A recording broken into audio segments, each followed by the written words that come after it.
Hi everyone, welcome back to D K Sharma education hub. तो आज की इस वीडियो लेक्चर में हम स्टार्ट करेंगे अ न्यू टॉपिक जिसका नाम है legislations and policies related to the environment. अब नाम देख के हो सकता है कुछ लोगों को लगे कि ये क्या टॉपिक आ जाता है। तो आपने ये टॉपिक सुने हैं, बहुत अच्छे से सुने हैं। वाइल्ड लाइफ प्रोटेक्शन एक्ट सभी ने सुना है, 1972 में जो आया था। फिर आपने फॉरेस्ट कंजर्वेशन एक्ट सुना हुआ है, आपके इन्वायरमेंट प्रोटेक्शन एक्ट 1986 आपने सुना है, water prevention and control of pollution act 1974 आपने सुना है। तो वो सारे लेजिस्लेशन, वो सारी पॉलिसीज़ हम कवर करेंगे अंडर द चैप्टर नंबर 4। तो ये जो चैप्टर रहेगा आपका, ये पार्ट्स में रहेगा क्योंकि काफ़ी ज़्यादा स्टैटिक पोर्शन है ये। और आपका जो मेंस का एग्ज़ाम होता है ना, मेंस का जब भी करंट में ये न्यूज़ चलती है, अभी जैसे 2023 की बात करें तो वाइल्ड लाइफ प्रोटेक्शन एक्ट के पूरे 51 ईयर्स कंप्लीट हुए हैं। तो हो सकता है कि कुछ घुमा फिरा के वाइल्ड लाइफ प्रोटेक्शन एक्ट से क्वेश्चन बना दिया जाए। अमेंडमेंट के ऊपर बेस्ड हो सकता है कि कौन सी अमेंडमेंट में क्या चेंजेस लाए गए थे। तो इस तरह से कुछ भी क्वेश्चन यहाँ से बन सकता है। पर for solve this question you have to understand the static portion of all the legislations and policies. तो मैं तो यहाँ पे आपको सारी लेजिस्लेशन और पॉलिसीज़ के बारे में करवाऊंगी। आपको उन पे ज़्यादा फोकस रखना है जो न्यूज़ में थे 2022 2023। ठीक है, तो चलिए बिना देरी के स्टार्ट करते हैं। अब फर्स्ट एक्ट जो हम करेंगे that is the water prevention and control of pollution act 1974। पर इससे पहले, ये तो 1974 की है, ठीक है, कुछ 1980 की आएंगी, 1927 की आएंगी। पर उससे पहले था क्या कोई प्रोविज़न कि एनिमल्स को हमने कैसे सेफ़ रखना है, प्लांट्स को कैसे हमने सेफ़ रखना है? तो क्या इन सब चीज़ों के लिए पहले कोई प्रोविजंस थे? तो यस, अगर हम बात करें थर्ड सेंचुरी बीसी की, थर्ड सेंचुरी बीसी के टाइम थे अशोका, ठीक है, मौर्यन एम्पायर। तो जो अशोका थे ना, उन्होंने फॉर द फर्स्ट टाइम जब वो बुद्धिज़्म अडॉप्ट कर लेते हैं तो वो क्या करते हैं, इनैक्ट करते हैं लॉज। किस चीज़ का लॉ? फॉर प्रिजर्वेशन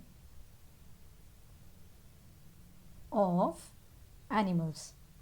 तो इस पॉइंट से आप अपना मेंस का आंसर कभी भी स्टार्ट कर सकते हो कि थर्ड सेंचुरी बीसीई से कैसे अशोका ने इनैक्ट करे बहुत सारे लॉज। और यहाँ से सिलसिला शुरू होता है कि हम जो एनिमल्स थे उनके ऊपर भी अब फोकस कर रहे हैं कि उनको प्रिजर्व करना इज़ ऑल्सो इम्पॉर्टेंट।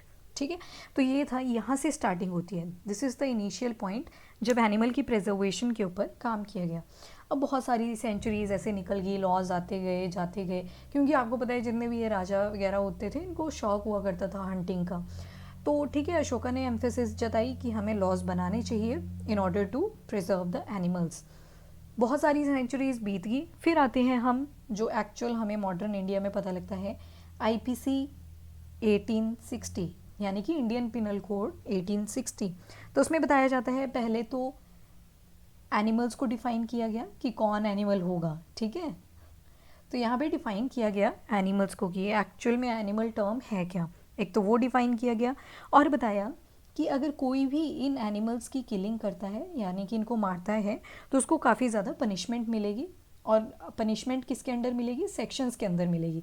आपको सेक्शन वगैरह याद नहीं करने हैं, बस ये जस्ट याद रख लेना कि इंडियन पिनल कोड 1860 जो हम यूज़ करते हैं लॉ में भी, तो वहाँ पे बोला गया कि फर्स्ट टाइम एनिमल को डिफाइन कर दिया गया और बताया गया कि अगर कोई भी इनकी किलिंग करता है तो उनको पर्टिकुलर पनिशमेंट दी जाएगी अंडर द पर्टिकुलर सेक्शन।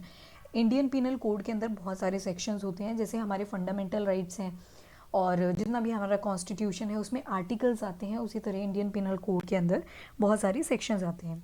फिर इंडियन पिनल कोड आ जाता है 1860 में। उसके बाद आपका आता है Indian forest act 1927। Indian forest act 1927 में भी क्या किया गया, पास्ट में जितने भी लॉज बने हुए थे ना कि एनिमल्स को कैसे प्रिजर्व किया जाए, वो सारे लॉज यहाँ पे क्या कर दिए, कंपाइल, कंसोलिडेट कर दिया इन सारे लॉज को। ठीक है, और इसमें एक और चीज़ एडिशनल थी, वो थी फॉरेस्ट प्रोड्यूस।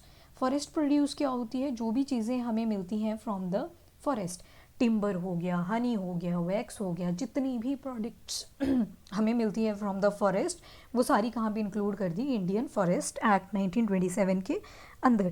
फिर इसके बाद एक और एक्ट आ जाता है, that is the forest conservation act 1980। ये जो फॉरेस्ट कंजर्वेशन एक्ट 1980 आती है, इसको बनाया गया स्पेशली टू चेक डिफॉरेस्टेशन, ठीक है, कि डिफॉरेस्टेशन को रोकना है। ये जो कटाई हो रही थी ना पेड़ों की, इनको हमें रोकना है। तो that was done under the forest conservation act 1980। फिर इसके बाद अगेन एक और एक्ट आती है। अब बहुत सारी एक्ट्स आएंगी, आपको सारी याद नहीं रखनी है, पर अगर आपने कोई मेंस में क्वेश्चन इनिशिएट करना है तो स्टार्ट इन दिस वे, ठीक है। ये मेरी तरफ से रिकमेंडेशन है, बाकी आप अपनी मर्जी से जैसे मर्जी करो, ओके। तो फिर एक और एक्ट आती है, that is the cruelty to animals act 1960, ठीक है। और इसके साथ साथ फिर आपकी 72 में आ जाती है वाइल्ड लाइफ प्रोटेक्शन एक्ट 1972। तो इसके बारे में तो हमें डिटेल में करना है, आज ही के लेक्चर में करेंगे। तो चलिए वन बाय वन स्टार्ट करते हैं with the first act, that is the water prevention and control of pollution act 1974। अब देखो कीवर्ड्स निकाल लो, इस एक्ट से ही हम कीवर्ड्स निकाल लेंगे। एक तो आ रहा है वाटर, ठीक है, मेन एम्फेसिस किसके ऊपर होगी, वाटर के ऊपर। फिर आ रहा है प्रिवेंशन, तो आपको पता है हमारा जो ग्राउंड लेवल वाटर है वो डिक्रीज करता जा रहा है, तो वो प्रिवेंट करनी है हमें चीज़, वो रोकनी है, ठीक है। फिर अगली टर्म आती है यहाँ पे कंट्रोल। तो कंट्रोल किस चीज़ पे हो सकता है, एक तो हम वाटर को किस तरह से यूज़ कर रहे हैं, ठीक है। इंडस्ट्रीज़ जो अपना गंदा या वेस्ट वाटर जो है वो डायरेक्टली रिवर्स के अंदर फेंक देती हैं या डिस्चार्ज कर देती हैं, तो उसको कैसे कंट्रोल किया जाए। बोला जाता है ना कि ट्रीटमेंट किया जाए वाटर का, पहले प्राइमरी, सेकेंडरी एंड टर्शरी, फिर उसमें प्योरीफिकेशन करी जाती है वाटर की, फिर आराम से उसको चाहे आप रिवर्स के अंदर डिस्चार्ज कर दो, या फिर किसी और except drinking, except cooking, you can use that particular water in washing cars को वॉश करने में यूज़ करा जा सकता है, गार्डनिंग में यूज़ किया जा सकता है। तो there are so many uses of that purified water, ठीक है। तो यही चीज़ इस एक्ट के अंदर हम देखेंगे, किस चीज़ का कंट्रोल। तो बहुत सारे यूजेस मैंने बता दिया आपको, कहाँ कहाँ पे कंट्रोल, मेनली पॉल्यूशन। आपको पता है आजकल हम जब भी वाटर का सैंपल लेते हैं, ठीक है, आपको नमामि गंगे वगैरह प्रोजेक्ट्स का पता होगा, तो वहाँ पे हम क्या देखते हैं कि जो हैवी मेटल्स हैं ना, heavy metals they are increasing inside the water, और जैसे ही ये फिर ह्यूमन बॉडी के अंदर जाती है ना, तो they cause several harms to the human body. तो वो सारी चीज़ें हमें कंट्रोल करनी है। अब कुछ भी नहीं है, आपको पूरा पता है इस water prevention and control of pollution act 1974 के अंदर हमें क्या चीज़ पढ़नी है, क्या इसके मेन ऑब्जेक्टिव्स हैं, वो मैंने आपको एक छोटे से फ्लो चार्ट में बता दिया। इसके अलावा बार बार दो टर्म्स आएंगी, SPCB यानी कि स्टेट पोल्यूशन कंट्रोल बोर्ड, और central pollution control board. State pollution control board जब भी बात आएगी तो मतलब हम सिर्फ किसकी बात करेंगे, स्टेट्स की। और जब CPCB यानी कि सेंट्रल पोल्यूशन कंट्रोल बोर्ड की बात आएगी तो सेंटर तो यहाँ पे आएगा ही, साथ में UTs आएंगी, और साथ में किसके ऊपर चेक रखेगा, स्टेट्स के ऊपर भी, ठीक है। सबसे ऊपर आ जाती है अपनी सेंटर, फिर आती है स्टेट, फिर आती है लोकल गवर्नमेंट्स, उस तरह से। तो वही इसका मेन ऑब्जेक्टिव है, अगेन वही चीज़ लिखी है जो मैंने आपको बताई, to provide prevention and control of water pollution and maintaining और restoring and purity of the water in the streams, wells और लैंड। तो यहाँ पे क्या बोला गया कि जो भी वाटर पोल्यूशन हो रहा है उसको किस तरह से हम पूरा रोक सकते हैं, या फिर जहाँ पे डिस्चार्ज हो रहा है वेस्ट वाटर का तो उसको किस तरह से हम रीयूजेबल बना सकते हैं, तो किस तरह से उसको रिस्टोर कर सकते हैं। तो that is the water prevention and control of pollution act 1974। अब आता है कि इस एक्ट के तहत स्टेट पोल्यूशन कंट्रोल बोर्ड्स बनाए गए हैं, ताकि जितना भी स्टेट के अंदर जो भी काम चल रहा है, फॉर एग्जांपल अगर इंडिया की बात करें इस तरह से, तो यहाँ पे ले लेते हैं हम कौन सी स्टेट, चलो मध्य प्रदेश ले लेते हैं, ठीक है। इंदौर यहाँ पे सबसे क्लीनेस्ट सिटी मानी गई है, ठीक है। तो उसके वो आप मेथड्स ज़रूर से पढ़ लेना कि कैसे उन्होंने क्लीन बनाया, कैसे उन्होंने अपना गार्बेज सिस्टम इम्प्रूव किया, कैसे उन्होंने ये जो डिस्चार्ज वाटर होता है फ्रॉम द इंडस्ट्री उसको रिफाइन किया। तो वो सारी चीज़ें आप एक बार पढ़ लेना, ऑल्दो ये पॉल्यूशन वाले टॉपिक में हम कवर करेंगे, ठीक है। तो ये एक्ट जो है ये स्टेट्स को एक अथॉरिटी प्रोवाइड करती है, एक पावर प्रोवाइड करती है कि वो अपने स्टैंडर्ड्स एस्टेब्लिश कर सकते हैं कि इतना जो पोल्यूटेड वाटर है उसको पहले कितना रिफाइन किया जाए, फिर जाके वो रिवर्स में फेंका जाएगा या डिस्चार्ज किया जाएगा। तो ये स्टेट्स की चॉइस है, वो अपने स्टैंडर्ड्स बना सकते हैं। पर फिर अगर रिवर पॉल्यूट होती है ना, फिर सेंटर स्टेट से क्वेश्चन करेगा कि क्यों हुई, ठीक है। तो क्वेश्चनिंग आएगी वहाँ पे, पर स्टैंडर्ड इस तरह से बनाए जाएं कि इंडस्ट्री लेवल पे ही उनको इम्प्रूव कर दिया जाए और फिर आगे जाके डिस्चार्ज किया जाए। मेन फोकस वाटर पे रहेगा। तो ये चीज़ें यहाँ पे लिखी है, थोड़ी सी साइंटिफिक लैंग्वेज में लिखा हुआ है, बाकी जो हमने स्टार्टिंग में कर लिया वही है सारा। ये अगेन वही लिखा है कि जो स्टेट पोल्यूशन कंट्रोल बोर्ड होगा ये जो सीवेज होता है उसको कंट्रोल करेगा, इंडस्ट्रियल एफ्लुएंट डिस्चार्जेस होते हैं उनको कंट्रोल करेगा। कैसे कंट्रोल करेगा? अब मान लो कोई इंडस्ट्री है, ठीक है, इस तरह से कोई इंडस्ट्री है, इस तरह से इंडस्ट्री है, यहाँ पे कोई भी केमिकल बन रहा है, फिर वेस्ट वाटर तो निकलना ही है, ठीक है। बेसिकली क्या होता है, आपकी जितनी भी इंडस्ट्रीज़ होती हैं उनको बोला गया होता है कि ये जो वेस्ट वाटर है इसको पहले प्राइमरी ट्रीटमेंट में लेके जाओ। वहाँ पे क्या किया जाएगा, सॉलिड वेस्ट और जो लिक्विड वेस्ट होता है उनको सेपरेट किया जाता है। फिर सेकेंडरी वेस्ट या फिर कहाँ डाला जाएगा इसको, सेकेंडरी ट्रीटमेंट में फर्दर केमिकल्स ऐड करे जाते हैं ताकि वो न्यूट्रल हो जाए। वाटर के अंदर जो भी एसिडिक या एल्कलीन कंटेंट इंक्रीज हुआ है तो उसी के यू कैन से कॉन्ट्राडिक्टरी हम और केमिकल डालते हैं ताकि वो चीज़ न्यूट्रल हो जाए। टर्शरी में फिर हम चेक करते हैं कि ये वाटर है रिवर में डिस्चार्ज करने लायक या फिर रीयूजेबल बना कि नहीं, तो फिर उसको कई बार टर्शरी ट्रीटमेंट भी दिया जाता है। ये जो टर्शरी ट्रीटमेंट होता है इसको काफ़ी सारी चीज़ों में आप यूज़ कर सकते हो। ऑल्दो जो मोस्ट ऑफ द इंडस्ट्रीज़ होती हैं वो प्राइमरी ट्रीटमेंट के बाद ही फेंक देती हैं रिवर्स के अंदर, बहुत कम होती हैं जो सेकेंडरी ट्रीटमेंट पे जाती हैं, और टर्शरी वाली तो बहुत ही ज़्यादा कम होती हैं, ठीक है। तो that is the main purpose of state pollution control board कि वो पूरी चीज़ों के ऊपर चेक रखें। देन आता है सेंट्रल पोल्यूशन कंट्रोल बोर्ड। तो इसका भी सेम ही फंक्शन है जो स्टेट पोल्यूशन कंट्रोल बोर्ड का है, पर किसके लिए आ जाएगा, यूनियन टेरिटरीज़ के ऊपर, और जो भी स्टेट पोल्यूशन कंट्रोल बोर्ड अपनी पॉलिसीज़ बना रहा है उसके ऊपर पूरा चेक रखेगा। तो that is the main purpose of central pollution control board. चलिए अब देखो, जो हमने स्टार्टिंग में किया ना ये वाला, इसके साथ आप एक और चीज़ यहाँ पे स्टार्टिंग में ही ऐड कर सकते हो, या फिर उसको आप कंक्लूजन में ऐड कर सकते हो, या फिर बीच में बॉडी में कहीं ऐड कर सकते हो। वेरी फ्लेक्सिबल पॉइंट है, उसको आप ध्यान में रखना थोड़ा सा। क्या कॉन्स्टिट्यूशन के अंदर हमारे जो भी ये एनवायरनमेंट है उससे रिलेटेड कोई आर्टिकल है? तो येस देयर इज़। डीपीएसपीज़ पढ़ते हो ना आप, तो डीपीएसपीज़ में भी है।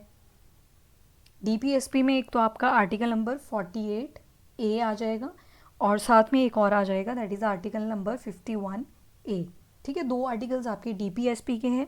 जो आर्टिकल नंबर 48A है वो बोलता है कि जो स्टेट है उसकी ये ड्यूटी बनती है कि वो अपने एनवायरनमेंट को प्रोटेक्ट और इम्प्रूव करके रखें, ठीक है। तो ये तो आ जाती है पहली, और साथ में फॉरेस्ट और जो वाइल्ड लाइफ है उसको भी प्रोटेक्ट करें। तो that is under the article 48A। तो यहाँ पे क्या क्या चीज़ें आ गई, एक तो एनवायरनमेंट को प्रोटेक्ट करें और इम्प्रूव करें, ठीक है, और साथ में वाइल्ड लाइफ और फॉरेस्ट को भी प्रोटेक्ट करें। डन। तो that is under the article number 48A।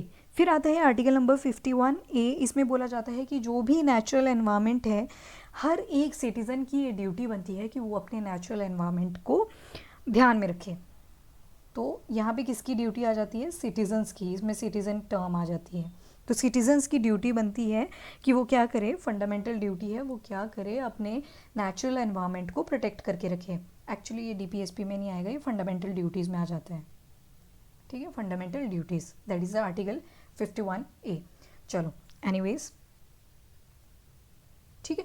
तो ये डीपीएसपी और फंडामेंटल ड्यूटीज़ में आ गए। फंडामेंटल राइट भी है एक, article 21, right to clean environment, right to clean environment, ठीक है जी। तो दिस इज़ इट, इनको थोड़ा सा ध्यान में रखना। चलिए नेक्स्ट करते हैं हम, ठीक है। तो हम water pollution and control act 1974 के बारे में देख रहे थे। तो यही बात बार बार दोहराई गई है कि इस एक्ट के तहत central pollution control board, state pollution control board क्या कर सकते हैं, कोई भी वाटर बॉडी है वहाँ से सैम्पलिंग कलेक्ट कर सकते हैं, यानी कि यहाँ का वाटर उठाएंगे और कहाँ भेज देंगे, लैब्स में भेज देंगे, इन ऑर्डर टू डिटेक्ट कि कितनी क्वांटिटी यहाँ पे हैवी मेटल्स की प्रेजेंट है। तो वो सारी चीज़ें गवर्नमेंट जो है वो चेक कर सकती है। 1988 में कुछ अमेंडमेंट बनाई गई जिसमें बोला गया कि कोई भी अगर डिफ़ॉल्टिंग इंडस्ट्रियल प्लांट होगा तो वो क्या कर सकते हैं, उसको बंद करवा सकते हैं। डिफ़ॉल्टिंग मतलब गड़बड़ कर रहा है जो, ठीक है, जो भी इंडस्ट्रियल प्लांट गड़बड़ कर रहा है उनको बंद कर सकते हैं state pollution control board and central pollution control board. चलिए अब देखो, यहाँ पे तो बोल दिया 1988 में कि बंद ही करवा दो, पर क्यों ना टैक्स लिया जाए, ठीक है, उससे इकोनॉमी में भी थोड़ा बूस्टअप आएगा। टैक्स कैसे लिया जाएगा वो आता है अगले एक्ट में। Now water prevention and control of pollution cess act 1977। अब यहाँ पे क्या होगा, सेस होगा, यानी कि टैक्स लिवाई करा जाएगा। तो कितना वाटर कंज्यूम किया, कोई भी इंडस्ट्रियल एक्टिविटी हो रही है, कितना वाटर, देखो जितनी भी इंडस्ट्रीज होती हैं आपकी वाटर के आसपास होती हैं, क्यों, ताकि इनको वाटर के ऊपर खर्चा ना करना पड़े। तो अब क्यों ना उसी के ऊपर क्या लगा दिया जाए, चार्जेस लगा दिया जाए।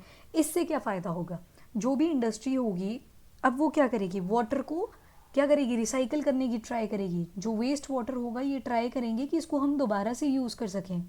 अगर वाटर के ऊपर सेस लगा दिया जाए, टैक्स लगा दिया जाए, तो ये इंडस्ट्रीज़ क्या करेंगी, इस वेस्ट वाटर को दोबारा से रिसाइकल करने की ट्राई करेंगी ताकि ये दोबारा से इसी वाटर को यूज़ कर सकें।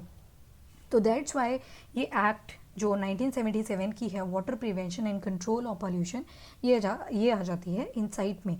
तो इसमें वाटर सेस यही चीज़ है कि टैक्स लगाया जाएगा पानी के ऊपर, कितना पानी उस इंडस्ट्री के लोगों ने यूज़ किया, ठीक है। तो ये आ जाता है आपका वाटर सेस। फिर जितने भी आपके म्यूनसिपल कॉरपोरेशन होते हैं, म्यूनसिपल काउंसिल्स होती हैं, जो भी बॉडीज़ होती हैं जो भी वाटर की सप्लाई के ऊपर कंट्रोल रखती हैं, उनको भी क्या करना है, सेस पे करना है। चलिए, वाटर सेस एक्ट जो है ये क्यों पास किया गया था, to generate the financial resources to meet the expenses of central and state pollution board. अब देखो, state pollution control board, central pollution control board, ये हमने बना तो दिए, पर मेन चीज़ कहाँ पे आ जाती है, सभी की जो गाड़ी है वो कहाँ पे आके रुकती है, पैसे के ऊपर, ठीक है, पैसे के ऊपर गाड़ी रुकी जाती है। तो इसीलिए भी ये सेस एक्ट लाया गया था, ताकि क्योंकि डिफ़ॉल्टी तो बहुत होंगे बीच में, डिफ़ॉल्टर तो बहुत सारे होते हैं बीच में, तो उनके ऊपर जब फ़ाइन लगेगा तो उससे क्या होगा, एक तरह से फ़ंड भी आएगा, और फिर उस फंड को यूज़ करके जो भी हम वाटर पोल्यूशन को कंट्रोल करने के लिए एक्ट्स चला रहे हैं, पॉलिसीज़ चला रहे हैं, उसमें यूज़ कर सकते हैं। तो that is the main purpose of this water prevention and control of pollution cess act 1977। ठीक है, पानी तो हमने देख लिया, अब हवा को देख लेते हैं। तो इसमें भी फिर से कीवर्ड्स पे जाओ, air prevention and control of pollution act 1981। 1981 पे हमने फोकस किया कि एयर को भी तो प्रोटेक्ट करना पड़ेगा भाई, उसको भी तो, वहाँ पे भी तो इतने सारे पर्टिकुलेट मैटर उड़ रहे हैं। पर्टिकुलेट मैटर पढ़ते रहते हो ना आप, 2.5 पर्टिकुलेट मैटर 10, तो ये पढ़ते रहते हो आप, न्यूज़ में हर दिन आते रहते हैं ये। तो यही चीज़ यहाँ पे बोली गई, air prevention and control of pollution act of 1981, कि अब एयर को प्रिवेंट करना है, जो पोल्यूटेंट लेवल एयर के अंदर इंक्रीज़ कर रहा है उसको हमें कंट्रोल करना है। तो इसका जो मेन एम हो जाता है that is to improve the quality of air.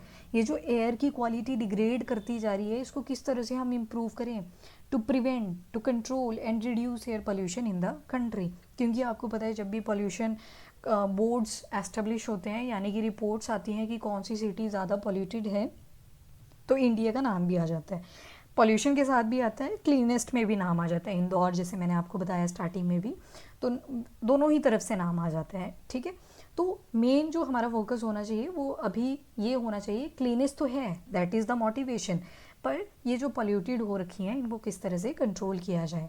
तो यहाँ पे ये act again centre as well as state board को अथॉरिटी प्रोवाइड करती है कि आप पॉलिसीज़ बनाओ जिसके थ्रू एयर को पॉल्यूट होने से रोका जा सके। अब एयर पोल्यूशन बोर्ड्स बन जाएंगे, ठीक है। इसमें क्या बोला गया, एयर पोल्यूशन बोर्ड कहता है कि जिन भी स्टेट के पास वाटर पोल्यूशन बोर्ड नहीं है, जो पहले बने, जिनके पास वाटर पोल्यूशन बोर्ड नहीं है, उनको एयर पोल्यूशन बोर्ड बनाने ही पड़ेंगे। They have to establish the air pollution board. पानी के बोर्ड नहीं है अगर, वाटर पोल्यूशन बोर्ड नहीं है अगर, but you have to establish the air pollution board. Done.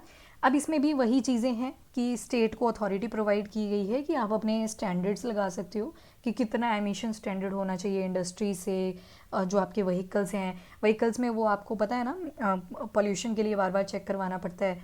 तो वो सारी चीज़ें जो हैं, उन सभी के जो स्टैंडर्ड्स हैं वो कौन एस्टेब्लिश कर सकते हैं, तो आपकी स्टेट्स। पर यस, जो स्टेट है उसको ये अथॉरिटी भी दी गई है कि आप कंसल्ट कर सकते हो, कंसेंट नहीं है यहाँ पे, कंसल्ट लिखा है, वर्ड का ध्यान रखना, कंसल्ट बोला है कि आप राय ले सकते हो सेंटर की, ऊपर दादा बैठे हैं सेंटर, ठीक है। तो स्टेट जो है ये क्या ले सकता है, कंसल्ट। मान लो स्टेट कंफ्यूज है कि पता नहीं चल रहा कि क्या पॉलिसी यहाँ पे बननी चाहिए, तो उस केस में क्या करेगा, सेंटर हेल्प कर देगा स्टेट की कि यू कैन डू दिस, ठीक है। वो बाइंडिंग नहीं होगी चीज़ कि आप करो ही करो, वो एक तरह से कंसल्ट हुआ, कंसल्टेशन बोलते हैं ना, वैसी चीज़, कंसेंट नहीं है, ध्यान रखना इस चीज़ को। एमसीक्यूज़ में ये चीज़ें आ जाती हैं, वर्ड्स का ही खेल होता है उसमें, ठीक है, ठीक है। उसके बाद इस एक्ट के तहत यानी कि air prevention and control of pollution act 1981 के तहत क्या कहा गया कि जितनी भी इंडस्ट्रीज़ बनेंगी उनको पहले कंसेंट लेनी पड़ेगी, कंसेंट है from the air pollution board, यानी कि एयर पोल्यूशन बोर्ड से कंसेंट लेनी ही पड़ेगी, परमिशन लेनी ही पड़ेगी। और जो भी उनकी गाइडलाइंस है कितनी पोल्यूटेड एयर है वो बाहर डिस्चार्ज हो सकती है, क्योंकि नेचर की भी टेंडेंसी होती है टू डिग्रेड दीज पॉल्यूटेंट्स, पर उससे ज़्यादा जब लिमिट क्रॉस कर जाती है तो आपको पता है फिर नेचर का भी अपना तरीका होता है सारी चीज़ें बैलेंस करने का, जैसे अभी फ्लड्स वाला हो रखा है तो आप सभी को पता है वो चीज़, ठीक है। चलिए, तो this act empower the state और state pollution control board to test equipment and to take the sample for analysis. Water में भी हमने यही देखा कि अलाउड है, स्टेट पोल्यूशन कंट्रोल बोर्ड वो क्या कर सकते हैं, सैंपल ले सकते हैं फ्रॉम द एयर, और उस सैंपल को लेके क्या किया जा सकता है, फॉर द लेबोरेटरी में चेक किया जा सकता है कि कौन सा पॉल्यूटेंट ज़्यादा इंक्रीज कर रहा है इन द एनवायरमेंट। सैंपल कहाँ कहाँ से कलेक्ट किया जा सकता है, from the chimney, fly ash, ये जो फ्लाई ऐश होती है आपकी सीमेंट इंडस्ट्रीज़ में सबसे ज़्यादा बनती है, टाइल्स इंडस्ट्री में सबसे ज़्यादा बनती है, फिर डस्ट एट्सेट्रा, तो इन सभी जगहों से सैंपल कलेक्ट किया जा सकता है। एक अमेंडमेंट करी गई थी 1987 में, air prevention and control pollution act 1981 के अंदर ही एक अमेंडमेंट करी गई इन 1987। तो उस अमेंडमेंट में क्या बोला गया, 1987 में बोला गया कि जो नॉइज़ पोल्यूशन है उसको भी ऐड करो अंडर द एयर पोल्यूशन, ठीक है। तो ये इंपॉर्टेंट है, इस चीज़ को ध्यान में रखना। चलिए, now wild life protection act 1972, जिसमें आपको ये चीज़ तो पता होगी कि इसके बहुत सारे शेड्यूल्स हैं। शेड्यूल 1, शेड्यूल 2, शेड्यूल 3 एंड 4 को हम एक साथ ही पढ़ लेते हैं क्योंकि पनिशमेंट कुछ एक दूसरे की इक्वली होती है। देन 5, देन 6, जो आपकी लास्ट वाली है ना 6th, इसमें प्लांट्स आते हैं, ये ध्यान में रखना। So that is very important, very important, supreme, ठीक है। तो यहाँ पे वाइल्ड लाइफ प्रोटेक्शन एक्ट 1972 में हम क्या करेंगे, प्लांट्स को यानी कि फ्लोरा एंड एनिमल्स को यानी कि फौना, सभी स्पीशीज़ को प्रोटेक्ट करने की ट्राई करेंगे। तो वाइल्ड लाइफ प्रोटेक्शन एक्ट 1972 बनाने का जो मेन मुद्दा था वो यही था कि जो भी स्पीशीज़ इकोलॉजिकली इम्पॉर्टेंट हैं उनको कंट्री के अंदर प्रोटेक्ट किया जाए। अब देखो, दो तरह के एनिमल्स होते हैं। एक एनिमल मैं यहाँ पे वर्मिन ले लेती हूँ, वर्मिन का भी मैं मीनिंग बताती हूँ आपको। एक एलिफेंट ले लेती हूँ। अब जो एलिफेंट है इसकी तो इकोलॉजिकली बहुत ज़्यादा इंपॉर्टेंस है। कैसे है, पॉलिनेशन में, ठीक है, पॉलिनेशन में एक एग्जाम्पल लेते हैं। पर वहीं अगर वर्मिन की बात करूं तो इसका जो मेन पर्पस है दुनिया के अंदर that is to spread disease. तो कौन से एनिमल हमारे लिए इंपॉर्टेंट हो जाता है यहाँ पे, इंडीड एलिफेंट। तो ये हो गया इकोलॉजिकली इसकी इंपॉर्टेंस है, जो आपका एलिफेंट है इसकी इकोलॉजिकली कोई इंपॉर्टेंस है। पर ये जो वर्मिन होते हैं ना, जितने भी एनिमल्स वर्मिन होते हैं, इनके अंदर टेंडेंसी होती है टू कॉज डिजीज़, ठीक है। ये डिजीज़ बहुत ज़्यादा कॉज करते हैं, जैसे बोर वगैरह हो जाता है ना, बियर की तरह होता है एक बोर, तो बहुत डिजीज़ कॉज करते हैं ये एनिमल्स। तो आपको इतना ध्यान में नहीं रखना भी, ठीक है। छोटे छोटे वाइल्ड एनिमल्स होते हैं, ये रैट्स हो गए, आपके लिखा नहीं जा रहा, रैट्स हो गए, माइस हो गए, तो ये सारे वर्मिन होते हैं, ठीक है। तो इनकी हमें इतनी ज़्यादा ज़रूरत नहीं है, पर एलिफेंट की है बिकॉज इसकी इकोलॉजिकली इंपॉर्टेंस है, ठीक है। तो ये चीज़ ध्यान में रखनी है, इसी वजह से बनाया गया वाइल्ड लाइफ प्रोटेक्शन एक्ट 1972। चलो वन बाय वन इसके प्रोविजंस भी देखते चलते हैं कैसे बनाया गया ये एक्ट। एक इसके तहत एडवाइजरी बोर्ड बनाया गया जो कि सेंटर, स्टेट सभी को एडवाइसेस देगा कि क्या कर सकते हो आप किसी पर्टिकुलर फ्लोरा या फौना को बचाने के लिए। फिर एक वाइल्ड लाइफ वार्डन बनाया गया, कोई भी नेशनल पार्क है, वाइल्ड लाइफ सेंचुरी है, कोई जू है, वहाँ पे एक वार्डन होगा जो कि चेक रखेगा कि कोई इलीगल पोचिंग ना हो, ठीक है। पोचिंग है तो इलीगल ही होगी, पोचिंग वगैरह ना हो जाए, ठीक है। किलिंग ना हो एनिमल्स की फॉर दियर प्रोडक्ट्स, तो ये कौन चेक रखेगा, वाइल्ड लाइफ वार्डन्स। तो ये वाइल्ड लाइफ प्रोटेक्शन एक्ट 1972 के अंदर ही ऐड करेंगे और उनको ड्यूटीज़ और पावर्स बता दी जाएंगी उनकी क्या क्या हैं। अब जब वाइल्ड लाइफ प्रोटेक्शन एक्ट 1972 हमारा बन जाता है तो उसी वजह से हमें जगह मिल जाती है साइट्स के अंदर। जो साइट्स हैं, convention on international trade in endangered species of wild life fauna and flora, तो इसमें भी हमें एक प्लेस मिल जाता है, क्योंकि अब जो इंडिया है वो लाइमलाइट में आ चुका था कि देखो ये भी वाइल्ड लाइफ प्रोटेक्शन की तरफ ध्यान दे रहे हैं, तो उसी वजह से हमें जगह मिल जाती है साइट्स में, यानी कि convention on international trade in endangered species of wildlife fauna and flora. ठीक है, साइट्स के बारे में भी डिस्कस करेंगे अभी। For now you have to remember कि वाइल्ड लाइफ प्रोटेक्शन एक्ट 1972 की वजह से ही हमें साइट्स में भी जगह मिली थी। चलिए प्रोविजंस देखते हैं अब थोड़े बहुत वाइल्ड लाइफ प्रोटेक्शन एक्ट 1972 के। पहली बात तो क्या किया गया, जब स्टार्टिंग में ये बोर्ड आता है या एक्ट आती है, तो यहाँ पे एंडेंजर्ड स्पीशीज़ की एक लिस्ट बना दी गई, प्रॉपर एक लिस्ट तैयार कर दी गई। आपने पढ़ा होगा ना, वल्नरेबल है, एंडेंजर्ड है, नियर थ्रेटन्ड है, वो सारी चीज़ें जो हैं हम पढ़ते हैं अंडर द IUCN स्टेटस, वो अभी हम करेंगे डिटेल में, पर for now we have to focus on the provisions of the act. तो पहली बार सिर्फ एंडेंजर्ड स्पीशीज़ की लिस्ट बना दी गई कि कौन कौन सी ऐसी स्पीशीज़ हैं जो कि एक्सटिंक्ट हो सकती हैं इन द फ्यूचर, पहले उनकी लिस्ट बना दी गई। ये एक्ट क्या करती है, जितनी भी एंडेंजर्ड स्पीशीज़ हैं उनको आप अब हंट नहीं कर सकते। ठीक है, पहले लिस्ट बना दी एंडेंजर्ड स्पीशीज़ की, अब बोल दिया गया कि आप उनको हंट नहीं कर सकते, आप उनको मार नहीं सकते। अब क्या किया गया, जो ये एंडेंजर्ड स्पीशीज़ थी जिनकी ट्रेडिंग करी जाती थी, यानी कि एक कंट्री से दूसरी कंट्री में लेके जा रहे हैं, तो क्या बोल दिया गया, आप वो भी नहीं कर सकते, ट्रेडिंग भी नहीं कर सकते।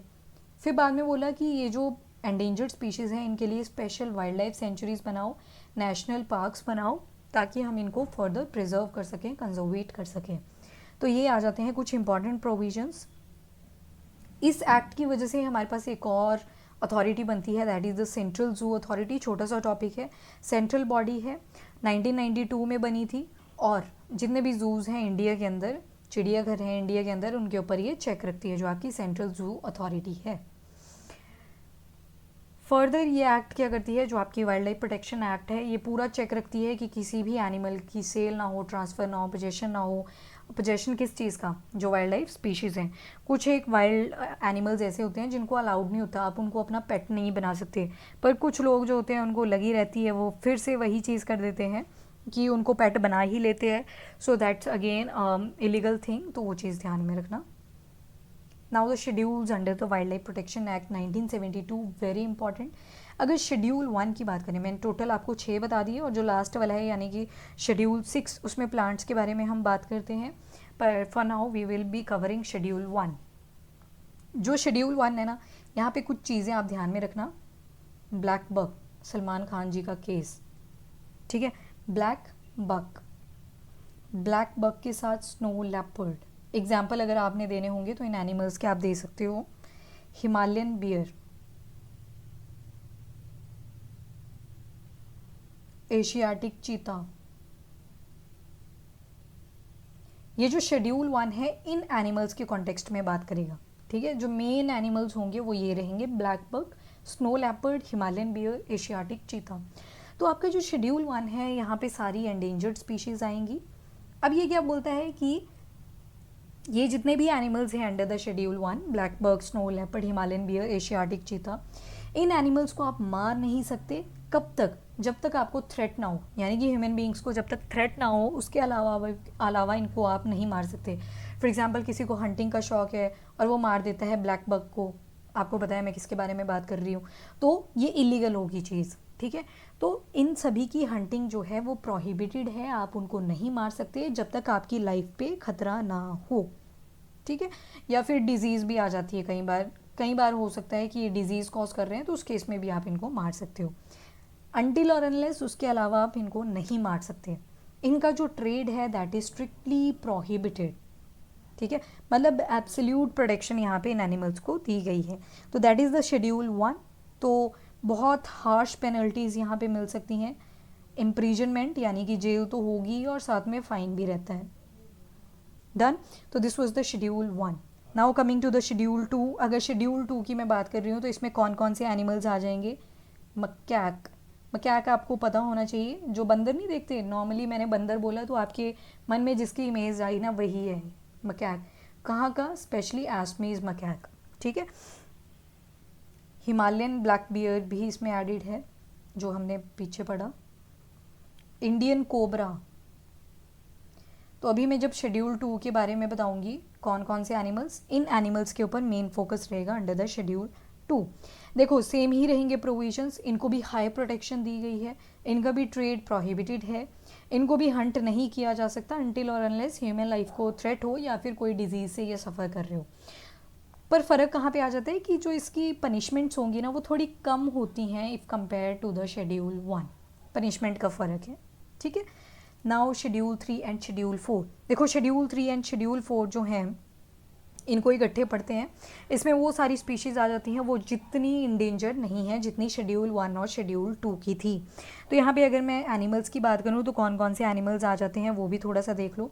शेड्यूल 3 की जब मैं बात करूँगी तो शेड्यूल 3 के जो एनिमल्स आ जाते हैं आपके पास, दे आर चिट्टल, चिट्टल या चित्तल भी इसको बोल देते हैं, जो स्पॉटेड डियर होता है, ठीक है। स्पॉटेड डियर को ही चिट्टल बोलते हैं, स्पॉटेड डियर। इसके अलावा ब्लू शीप, ब्लू शीप, फिर है ना सांभर। तो ये सारे किस में आ जाते हैं आपके शेड्यूल 3। जब शेड्यूल 3, आप अलग अलग भी लिख सकते हो उसको और साथ में भी लिख सकते हो क्योंकि इसमें जो पनिशमेंट्स हैं वो इक्वली होती हैं, पर थोड़ी सी एनिमल्स की कैटेगराइजेशन करी हुई है। नाउ द शेड्यूल 4, जब मैं शेड्यूल 4 बोलूँगी तो मैं किन किन एनिमल्स के बारे में बात करूँगी, फ्लैमिंगो, फ्लैमिंगो, फिर फाल्कन्स आ जाते हैं, बर्ड्स होते हैं ये फाल्कन्स, किंगफिशर। फ़र्क आपको आई थिंक पता लग गया। शेड्यूल 3 में प्रॉपर एनिमल्स हैं जो आपके लैंड पे भागते दौड़ते हैं, शेड्यूल 4 में आपके बर्ड्स हैं, ठीक है। सॉरी मैंने पनिशमेंट बोल दिया, यहाँ पे ये फ़र्क था। क्या फ़र्क है, ऊपर प्रॉपर एनिमल्स हैं, नीचे शेड्यूल 4 में आपको प्रॉपर क्या दिखेंगे, बर्ड्स देखने को मिल जाते हैं, flamingo, falcon, Kingfisher.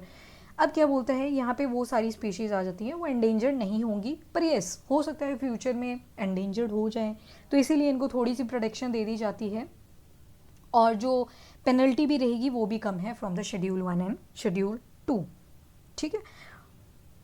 Okay, now schedule 5, इसमें आ जाते हैं एनिमल्स जो कि वर्मिन्स हैं।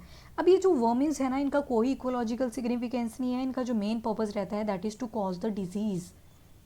बहुत ईजिली ये क्या करते हैं, किसी भी पैरासाइट को कंज्यूम कर लेते हैं क्योंकि इनका जो ईटिंग मटेरियल रहता है वो किसके ऊपर फीड करते हैं, फिशेस के ऊपर, यानी कि डंग के ऊपर, एक्सक्रीटा के ऊपर, वेस्ट मटेरियल के ऊपर। तो इसी वजह से ये वर्मिन्स जितने भी होते हैं छोटे मोटे वाइल्ड एनिमल्स होते हैं आपके, तो जैसे कॉमन क्रोज आ गए, रैट्स आ जाते हैं, ठीक है, बोर आ जाता है। तो ये सारे एनिमल्स आपके शेड्यूल 5 में आ जाते हैं जिनको आप मार सकते हो अगर इनकेस वो डिजीज़ कॉज कर रहे हैं, ठीक है। बहुत ज़्यादा डिजीज़ ये कॉज करते हैं और इनकी हंटिंग करी जा सकती है। So you are open to hunt the animals of schedule number 5। चलो now schedule 6, as I told you इसमें कुछ स्पेसिफिक प्लांट्स होंगे जिनकी कल्टिवेशन मना है, जिनको आप ग्रो नहीं कर सकते, ठीक है। और इसमें जो प्लांट्स होंगे वो बहुत स्पेसिफिक होते हैं, जैसे कि आपका, इनको थोड़ा ध्यान में रखना, एक बार क्वेश्चन आ चुका है, अरेंज करने के लिए आया हुआ था कि कौन से शेड्यूल 6 में प्लांट्स आते हैं। तो इसमें बेडोम्स आता है, इंडिया का ही है, ब्लू वांडा आता है, जो ब्लू वांडा है इसको ब्लू ऑर्चिड भी कह देते हैं। ब्लू वांडा के साथ रेड वांडा आता है, रेड ऑर्चिड भी इसको कह देते हैं। फिर कुथ आता है, कुथ, कुथ इसका सॉसूरिया लापा करके एक साइंटिफिक नेम है, वेरी टिपिकल, कुथ, ठीक से लिख देती हूँ, कुथ, KUTH। फिर इसके साथ स्लीपर ऑर्चिड आते हैं, स्लीपर ऑर्चिड। पीचर प्लांट इसमें आ जाता है, पीचर प्लांट आप बचपन से पढ़ते आ रहे हो, वो जो ढक्कन सा खोलता है और खा लेता है इंसेक्ट्स को। तो देखो शेड्यूल भी 6 नंबर है और इसमें टोटल जो प्लांट्स हैं वो भी कितने हैं, 6। तो इनकी आप कल्टीवेशन नहीं कर सकते, you are not allowed to cultivate these plants, ठीक है। ओके, नाउ बहुत सारी अमेंडमेंट्स होती हैं वाइल्ड लाइफ प्रोटेक्शन एक्ट 1972 के अंडर भी। पहली होती है 1982 में, इसमें क्या किया गया, कुछ एनिमल्स का जो ट्रांसपोर्टेशन है उसको अलाउ कर दिया गया, पर कैसे, with the proper scientific management, और पूरा चेक किया जाए कि जो एनिमल पॉपुलेशन उसके नेटिव एरिया में है, यानी कि जहाँ पे उसका एक्चुअल हैबिटेट है वहाँ पे उसकी पॉपुलेशन ठीक भी है या नहीं, कैप्चर भी करा जा सकता है। तो ये 1982 की एक अमेंडमेंट हुई। फिर इसके अलावा 2002 में एक और अमेंडमेंट कर दी जाती है जिसमें बहुत सारे ऑफेंसेस यानी कि क्राइम्स ऐड कर दिए गए related to the wild animals, क्योंकि आपको पता है कि except having lot of acts, बहुत सारी एक्ट्स होने के बावजूद भी आप देखते हो कि पोचिंग स्टिल कॉन्टिन्यूड। राइनो का जो सिंगल हॉर्न होता है उसको अभी भी निकाल दिया जाता है। तो अमेंडमेंट्स तो लानी ही पड़ती हैं जब भी कोई एक्ट बनता है।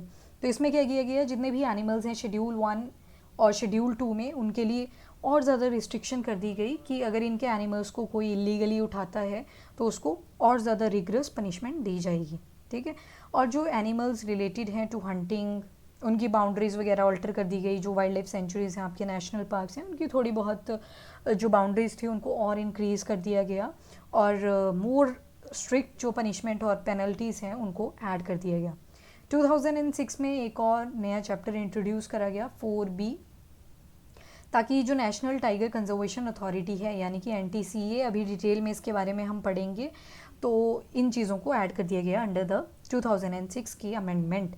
तो नोटिफिकेशन ऑफ टाइगर रिजर्व, ये सारी चीज़ें ऐड कर दी गई। ऑल्दो प्रोजेक्ट टाइगर पहले से चलता आ रहा था, प्रोजेक्ट टाइगर, पर एक नोटिफिकेशन और जारी कर दिया गया फॉर द टाइगर रिजर्व्स। तो टोटल 3 अमेंडमेंट्स आप देख सकते हो, 1982, 2002 एंड 2006, ठीक है।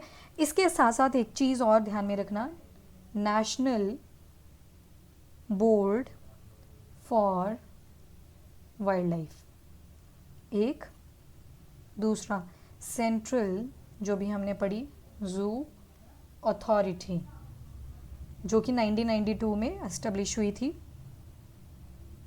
इसके साथ state board for wild life, फिर ऊपर लिख देती हूँ नेशनल टाइगर कंजर्वेशन अथॉरिटी, फिर वाइल्ड लाइफ। अभी सारे करेंगे, 1 बाय 1 करेंगे आगे वाले लेक्चर्स में इनको कवर अप, ठीक है। अरे जस्ट अ सेकेंड, एक सेकेंड कहाँ पे लिख रहे थे, यहाँ पे। Wild life crime control bureau.